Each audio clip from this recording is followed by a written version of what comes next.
Hi, my name's Caroline Beckett. I'm Vicar of Brightlingsea and I'm currently sitting in my dining room, hiding away from the chaos and the teenagers. My name is Andy Griffiths. I coordinate training for the Diocese of Chelmsford, and I think I'm pleased that social media has noticed we're here a bit. So hello, if you're new to us. Somebody described us on Twitter as deliberately unpolished, which I think is putting it more nicely than we deserve.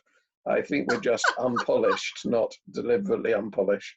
And I particularly like the tweet that said, did you see this, Caroline? Beckett is now living in my head. Anyway, together, together we are at a distance, rethinking Christian leadership. So Andy, you invited me to see a Facebook project, which you've mentioned on here before, and it's something you've been involved with quite heavily. And I think it's a really interesting project. So could you tell us a bit more about it? So this is a group in a specific part of Essex, which was set up in March by a Christian leader called Hannah. Now, Hannah isn't ordained. She has no particular official role in a church, but she is definitely the sort of person that we mean when we say Christian leader. So a new group, it now has 4,500 members, and they are incredibly active to the point that it's now running at about 40 new posts a day and several hundred comments every day. It does take a while. I was trying to calculate, I think it takes about 45 minutes a day of my life to be involved with a team of 5 others as the admin of this thing. Oh dear, I do hope my 2 line managers aren't watching this, but I think it's useful. My role, I think, is often to introduce silly songs. We've done song parodies of probably about 6 or 7 different songs together. But it's also been to sort of allow lament, been really important, because most of the time we want to put a positive spin on it, and that's quite right. We don't want people to sort of drag people down, but there have been specific posts and times when we've gone out of our way to help people to lament and grieve, and I think that matters. My favorite moment was when we had somebody who was selling cannabis but offering a toilet roll as a free gift with the cannabis. To be honest, I wanted to accept that post on the site, and my fellow admins had to dissuade me from accepting it on the site. And of course, as with anything like that, what happens is that really matters isn't the silly songs and the banter and the telling each other where to find self-raising flour. What really matters is the stories that people tell. And it's amazing, although people can't go very deeply, we've heard some really personal stories from some of the people on the site. And this week you've taken it in a bit of a new direction as well, haven't you? Can you tell us a bit about that as well? Yeah, so here, if this is the first of these podcasts you've been listening to, here is my quick introduction to the stages of community organizing as they've been seen in one particular Facebook group. Stage 1 is organizing, or if you prefer, community building. We've said it before, you don't decide where the bus is going and then persuade people to jump on. You get people on the bus and then you work out a way to make democratic decisions about what the destination's going to be. So all the songwriting and the punning and the lamenting and all of that stuff, it's all part of the organizing stage.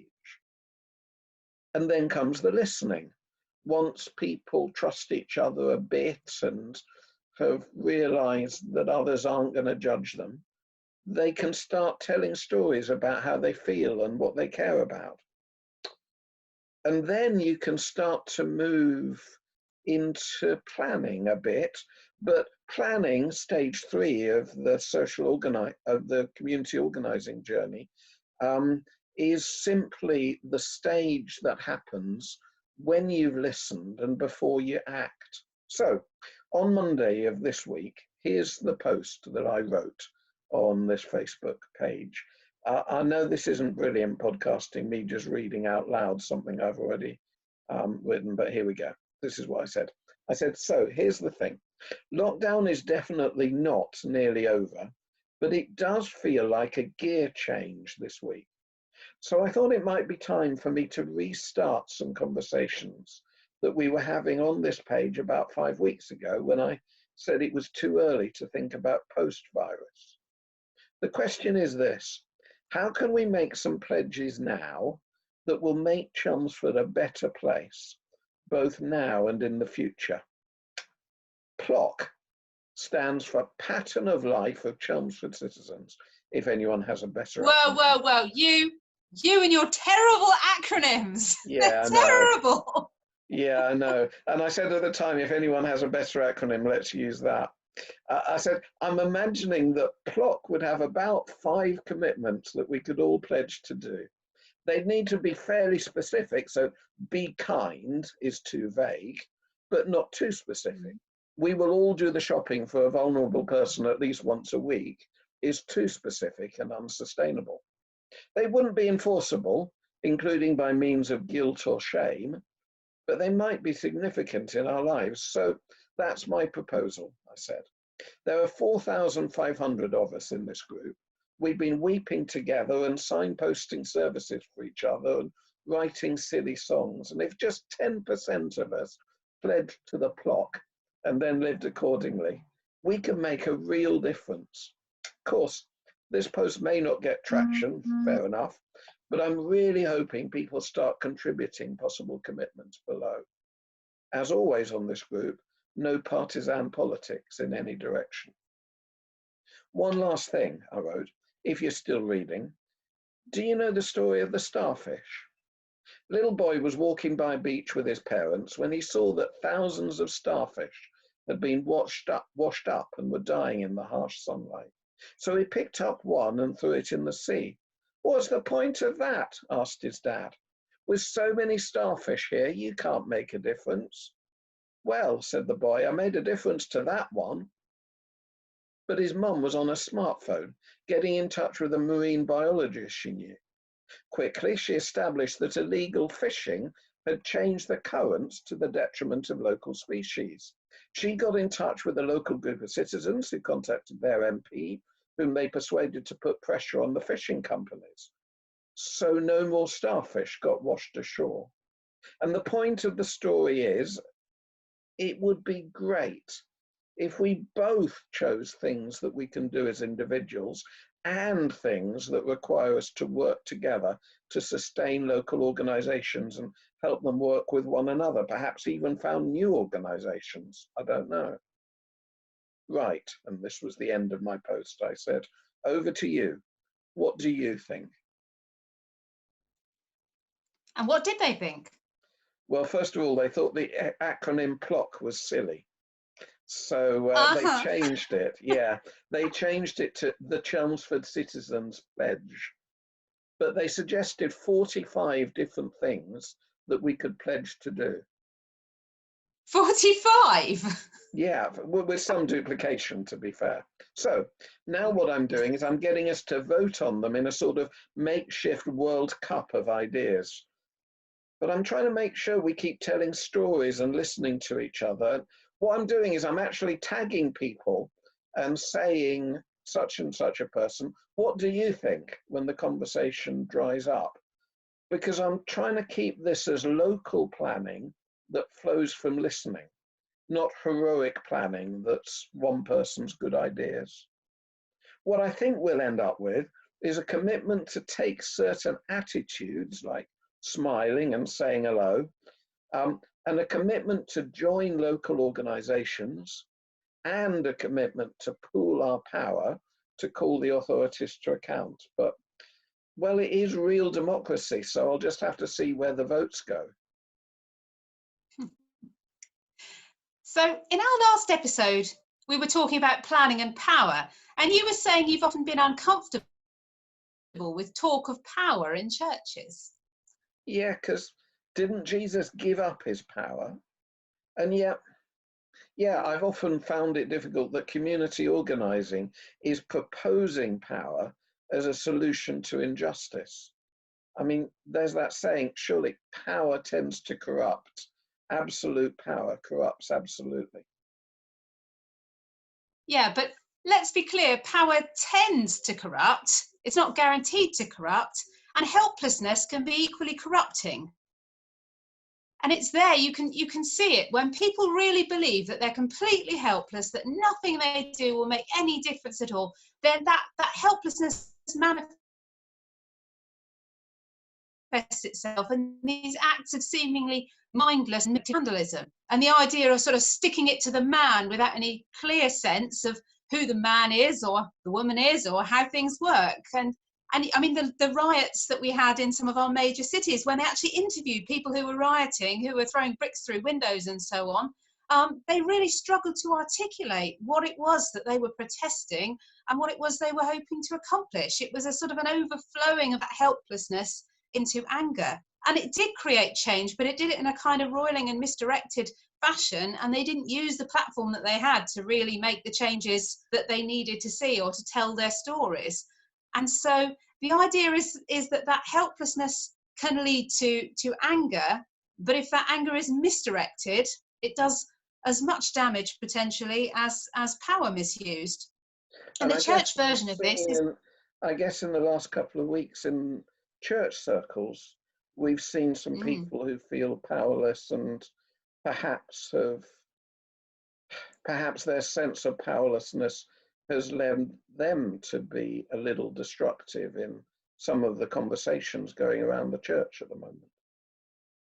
Oh yeah, I mean, there's been a lot of fighty-bitey and sniping on different sides, and being in a pandemic, being stuck, having decisions made that you don't like, having to put up with things, taking all the flack, because if you're an authority figure or you're involved in leadership at any level, then, you know, people do look to you, but it also means you get all the flack and all the hassle because the people making the decisions aren't close, but you are, so you get it both barrels.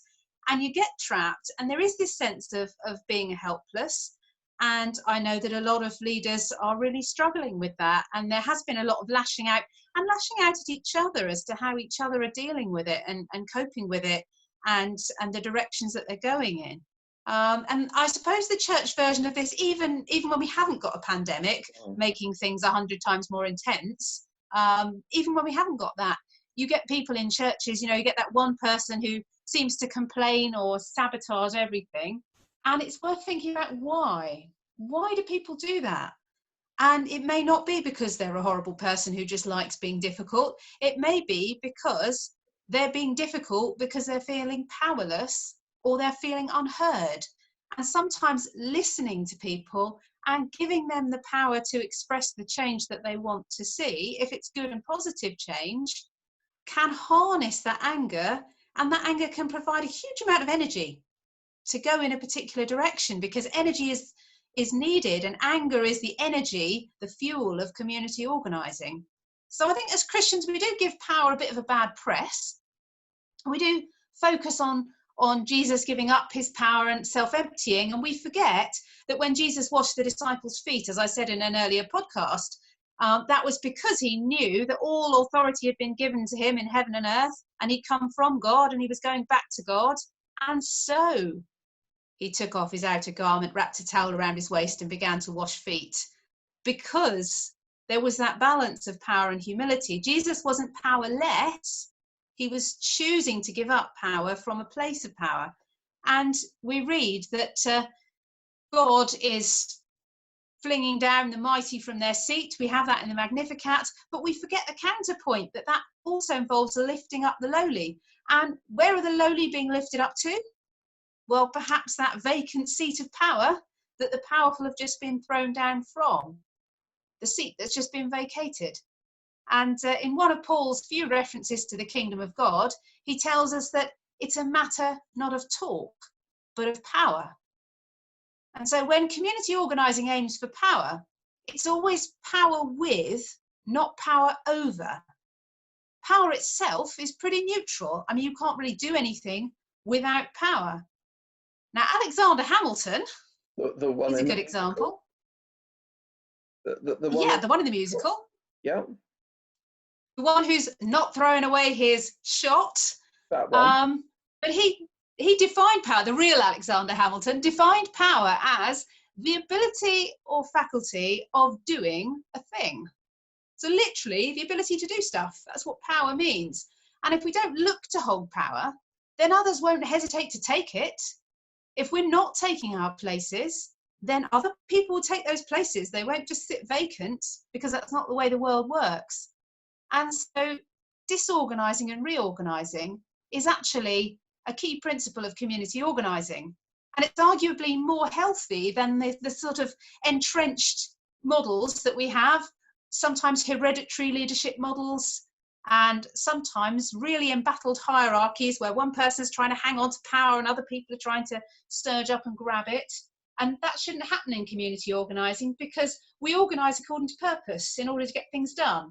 And when the thing is done, you can disorganise and dismantle that and reorganise, because the person who spearheads one campaign might not necessarily be the best person to spearhead the next. In fact, probably isn't. And people need a rest. So actually the image of geese in flight is quite a helpful one. You have the goose at the front of the V, if you like. When you watch a V of geese fly over, it's not always the same goose. They take it in turns. So when one goose has borne the brunt of the wind for a while and gets tired, it drops back and another takes its place. And that way the V stays formed and everyone flies together efficiently, and the tired geese get a rest, and those who are fresh and raring to go can be at the front. So I think powerlessness, never experiencing the ability to affect or to change things, can manifest itself as complaining or anger, or as disengagement, or as feelings of inadequacy, and that then completely paralyzes people. Okay, so I think I get it. So power in itself is neutral. Power over is always bad. Power with is what we're aiming at. And powerlessness is never a good thing and leads to all kinds of bad results. So part of planning is always to build powerful alliances and recognize and name who has the power and how it's being exercised. And that goes for inside the church and also outside it. Yeah, and we need to distinguish positional power from relational power, because they're two very different kinds of power, and a person can hold both or either or. So positional power is the power you get literally because you're in a position.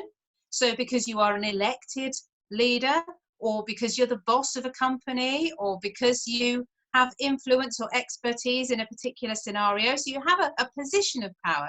So for example, in a church, typically the vicar or minister or pastor or church leader or elder would have that kind of positional power. Perhaps the worship leader might have some, perhaps the leader of the pastoral team might have some, the leader of the youth team might have some, and on we go. And those are positional power. But then there's also relational power, and that's those people who just seem to be able to draw others in, just seem to be able to exert a kind of influence. And they're leaders, and we know they're leaders because they have followers. People look to them, even though they have no official place in the hierarchy or the structure, because the quality of their relationships is such that they have invested in those relationships. And I think of one particular example where there was an event going on in a church I shall not name, and the vicar was really struggling to get people to come to this event, even though it was going to be really great. And he was giving this invitation after invitation, and people just weren't taking him up on it. And then the lady who made the tea and coffee at the hatch sort of picked up on this. And so every time someone came up to fill their tea or their coffee cup or what have you, she'd say, "Oh, you're going to so-and-so, I hear it's going to be really great. You know, you really should give it a try." And by the end of coffee time, the list was 3/4 full. And by the end of the week, the event was almost sold out, because actually the person who was displaying the relational leadership in that context to get the kind of people that they wanted to be interested in that kind of event was actually that lady behind the hatch doing the tea and coffee. And she did more for that event than in that situation than the pastor could. So it's about recognizing who's got the positional power, recognizing who's got the relational power, and everybody being willing to use what power they have for the purposes that we think God has in mind in this particular case. Okay, so I gave us a bit of a worked example of what I'm trying to do in a Facebook group. I'll check back in future podcasts and tell you how it went. Caroline, can you give us a little bit of a worked example of how some of this has started to happen in a school? So yes, I'm governor of our local primary school, which is positional power to a degree. And one of the things that I've helped them to do is to restart a school council, which is where a representative from each class, or sometimes two representatives in smaller schools, get together and they meet together and they help to shape the decision making and the direction of the school. Now, the school that I'm in has amalgamated, so it was an infants and a junior. They were separate and they've come together and they're sort of sorting out what all that means. But we've been recreating the student council, which means that we've in effect had the wonderful position of being able to begin from scratch. So myself and the deputy head teacher are the positional leaders in that group, but actually it's entirely directed by the young people and by what they want to do. So their first task was to organise themselves. So the classes elected representatives, the representatives had to volunteer, and then they were all sat round the table and they organised themselves according to what roles they were going to take for the first sort of stage of things. And they thought about what rules they were going to have for how they ran their meetings and so on. And then their next task after that was to go back to their classes that had elected them and chosen them and listen and ask their classmates in individual conversations and in class discussion time what things they would like to happen around the school. How might school life be better? What things would they like to see? And then they had to bring that back and feed that back around the table. And we had a big session, a bit like your Facebook group's 45 suggestions. I think we had even more than that possibly, of all these things. And we just went round and round and round, just hearing the ideas. And each time we heard an idea, because this is another thing about community organising, it can be quite ruthless because you need leaders to make things happen. Even if thousands of people outside the room care about an issue, if nobody in the room cares about it, it's not going to go anywhere. Because part of self-interest is acknowledging that if we don't have energy for a project, then we're probably not going to want to push it forward because we haven't got passion for it. So for each idea that was called out, and they were faithful, they shared every idea they'd been given, but for each idea they were given, we did a put your hand in the middle if you care about this and you want to see this.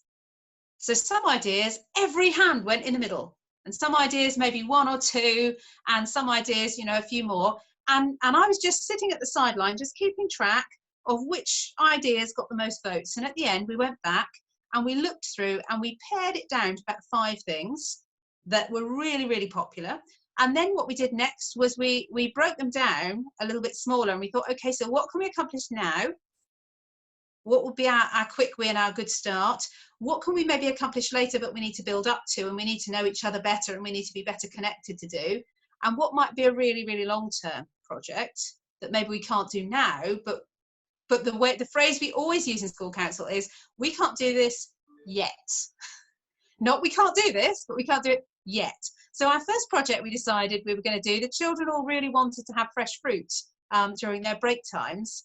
And so they wanted this thing called Fruity Friday. We decided one day a week we could probably manage as a startup. So our next thing was to do a bit of a power analysis, because obviously the young people themselves didn't have a great deal of power in themselves. They didn't have the expertise, they didn't have the skills, they didn't have the money. They weren't teachers, they weren't head teachers, they weren't catering staff, they weren't parents. What they did have, though, was they had the power of numbers on their side. They had lots of young people who could do research. They had the power of energy on their side. They had lots of energy.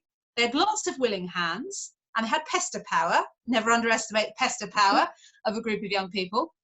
So we did a bit of a power analysis, and we worked out who can say yes, who can enable this thing to happen, because it's no good pouring out all your persuasion and really convincing somebody who's only going to turn around and say, yes, I completely agree with you, but unfortunately I can't say yes or no because it's not within my power to say yes or no.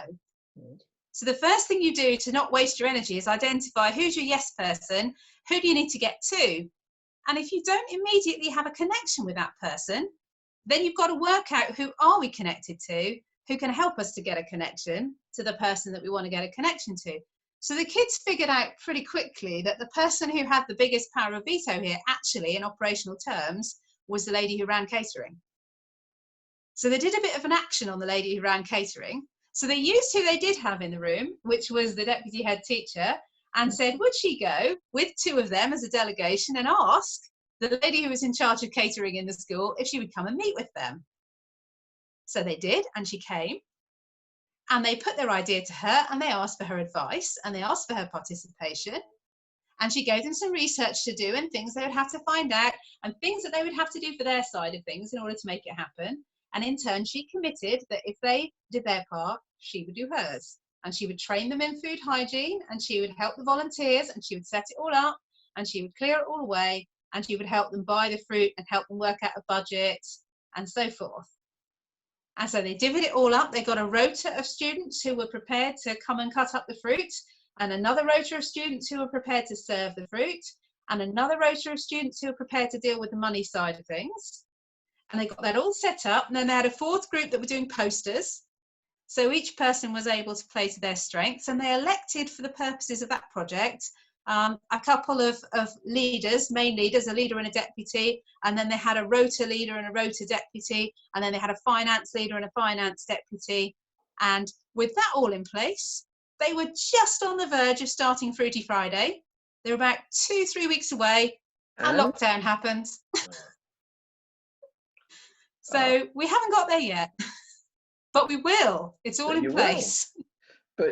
But you will, and something so important has been learned. And in our last conversation, we were talking all about power analysis. And maybe as Caroline and I were talking about it, it seemed a bit sort of abstract and in the air. What a fantastic example of using a tool a bit like that to get real change for real children. And here's my hope. I really hope that the church can be known as a place that will equip anyone that needs it to get the change they need, because we care about stuff being better. We'll come on in future episodes to talk about the power of storytelling, and also about an invitation to the table of God. But let's start by just allowing people to learn what planning looks like. So thank you so much for listening to us. Once again, you can contact us, of course, on email. So I'm at revcarolinebeckett@gmail.com. And I'm at randomlyandy@live.com. Caroline, as we finish, can you pray a poem for us, please? I certainly can. So this is one about, in a way, the whole journey, because organising is a journey, and each action is a step along the journey. And as you go further along the journey, you have more relationships and you're stronger. So each successive action is stronger than the first, because you're more connected, you're more capable, you're more resilient, and you've learned more. And there are certain things it's really good to take with you on the journey, and certain things that, you know, you're probably better off without. And so this is about that. Lord God, all of us here are on a journey towards a better future. Help us to travel light, taking only those things from our past which are youthful, useful, and worth having. Help us to pack in the suitcases of our hearts the memories of hopes fulfilled, the lessons of worthwhile failures, the praise of discerning minds, the gratitude of those we have helped, the joy of honesty rewarded, and the needs of those we are here to serve. And so that we do not exceed the weight limit for flight, help us to leave behind our pride, our selfishness, and our fears. Amen. Amen. We've been At a distance, A distance. rethinking Rethinking Christian leadership. Christian leadership.